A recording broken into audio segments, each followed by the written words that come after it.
All right, this lesson is about goal getting. Goal getting 101. Now, I know your purpose is to achieve a new goal, hence why you're obviously taking this course. Now that we've just scraped the surface of understanding our mind and the fundamentals of how it operates, we are now ready to set a goal to ensure we actually attain it. We've all done this before, where we set a goal and sometimes we obtain it and sometimes we do not. And it really starts with understanding how to set a proper goal. When setting a goal, there are some very important principles that must be done to ensure its attainment. So these are the 5 things that you must really make sure when you are writing out your goal, and I really mean this, writing out your goal, pen and paper, not typing it on your smartphone, but, taking the time to write out what it is you want in very vivid detail. These are the 5 things you want to make sure that your goal has. The first thing is a SMART goal. You've probably heard this before. Well, if you haven't, it's very simple. It's got to be specific. The more specific, the better, right? If you can actually see the goal in your mind in very vivid detail. I remember one of my first goals was I wanted a black Mercedes-Benz convertible. That was specific. I knew exactly what it looked like, and it was very detailed. It was measurable. So it's something I can actually scale and see. Like I meet people all the time that say, man, I want to change the world. I mean, that's a good goal, but how can you measure that? In which way? Like how? Are you going to give a homeless person a sandwich, or are you going to cure hunger around the world? You need to have something that's measurable, something that's attainable. I always say set big goals, but you want to set goals that, kind of scare you and excite you, but not too far. You don't want to say if you've never earned, let's just say $100,000 a year, and your goal is like, well, I want to earn $1 million next week. That could happen. I'm not saying it couldn't, but again, your programming in your brain is going to take some time for you to get to that stage. So, make sure it's something attainable.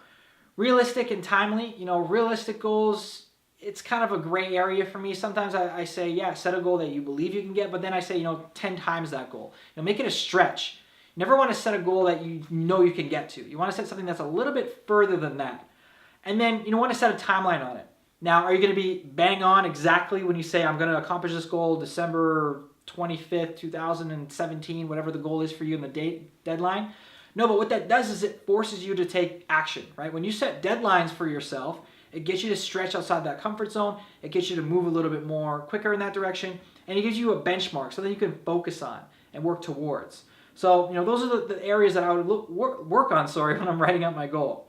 Number 2, it must be stated in the present tense, not, the future tense. I meet a lot of people who do that. They say, when I get to this point, I'm going to have this goal. If you always have it out there, it's never going to come to you, right? Bob Proctor, for those who don't know, talks about the law of attraction, right? You must see it already in your mind. If you can hold it in your mind, you can hold it in your hand. So the goal must be stated in the present tense.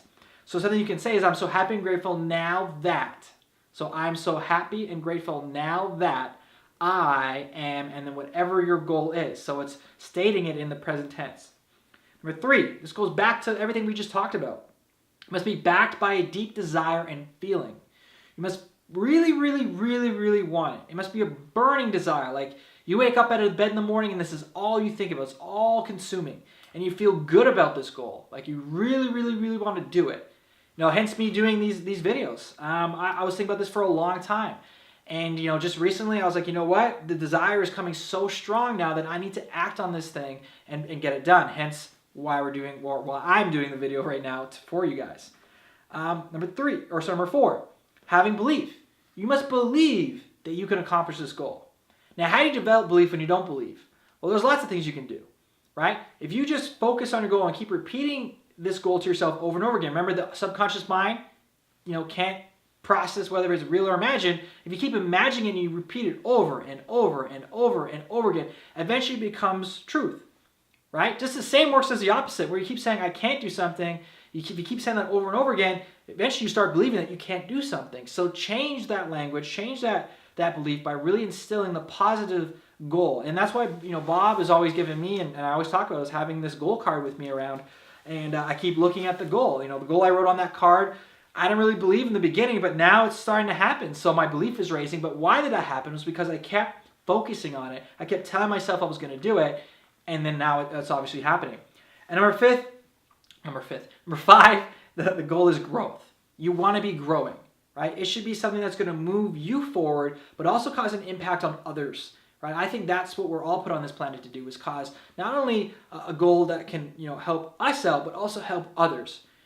And Bob's always said this, the bigger problem you solve, you're obviously going to receive a great benefit from it, but you're also going to be able to help more people, right? And that's the whole premise of when you're setting goals, is to grow, right? Goals are always about doing that, is, growing yourself, growing your environment, growing everywhere around you. And like I said earlier, in our subconscious mind, your subconscious mind thrives on growth. So always focus on that. So once your goal is set, it requires a definite plan and daily action towards its attainment. There are many habits you have that can be changed as you begin your own personal transformation. As we move forward in this course, we will start to uncover many things to help you on the journey of growth. We will be breaking down a set plan of attack, and it will truly catapult you to the next level of your journey. So once you have this goal written down, a goal written down on paper, you're feeling good about it, that's the first thing really. Now you need to have an action step, the next plan. Some of the things that I recommend people doing is, once they've set out their goal, they wrote down exactly how they want to live, think about all the ways that they can attain it, right? And write all those things down. And then start tackling activities and tasks daily that's going to move you forward. When I was in my first business, it was obviously in sales, I needed to focus every day on my end goal, but then I had an action plan. How many phone calls I was going to make every single day, how many meetings I was going to have, how many business meetings am I going to close? And I kept those numbers in front of me every day, and I made sure I hit them as targets. So, it's great to write down your goals. It's great to visualize, but you're going to have to take necessary action steps to get things done. Even look at this whole video series, right? I could think about this all day. I could feel good about it, but if I don't actually shoot the videos and put it out there, it's not going to happen. So the same thing goes for you.